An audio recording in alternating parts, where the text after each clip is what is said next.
Les honoraires du médecin de recours sont libres et il est donc essentiel qu'ils soient abordés dès la première consultation afin d'établir une relation en toute confiance et en toute connaissance de cause.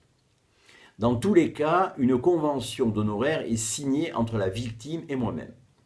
Nous aborderons successivement la description des honoraires, leur montant et enfin leur prise en charge.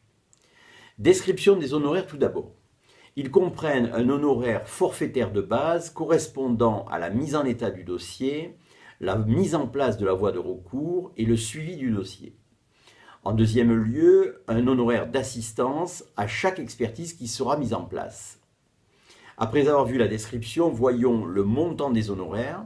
Les honoraires sont fixés en fonction de la complexité du dossier, de l'importance du travail à effectuer et de la situation de la victime. L'honoraire de base varie entre 900 et 1200 € hors taxe. L'honoraire d'assistance à expertise varie entre 800 et 1200 € hors taxe en fonction du type d'expertise, qu'elle soit amiable, arbitrale ou judiciaire. Enfin, les honoraires sont assujettis à la TVA, au taux actuellement en vigueur de 20%. En troisième lieu, voyons la prise en charge des honoraires. Dans le cas le plus fréquent de l'accident de la circulation, les honoraires sont pris en charge par la compagnie d'assurance adverse dans le cadre des frais divers de la nomenclature dite d'ENTIAC.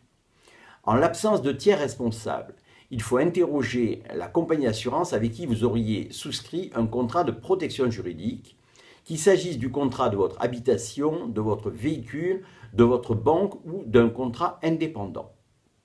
Au total, les honoraires du médecin de recours doivent être abordés dès le premier rendez-vous et en toute transparence, peuvent être pris le plus souvent totalement en charge et sont largement rentabilisés étant donné la haute valeur ajoutée que doit apporter le médecin de recours dans l'évaluation de votre dommage corporel.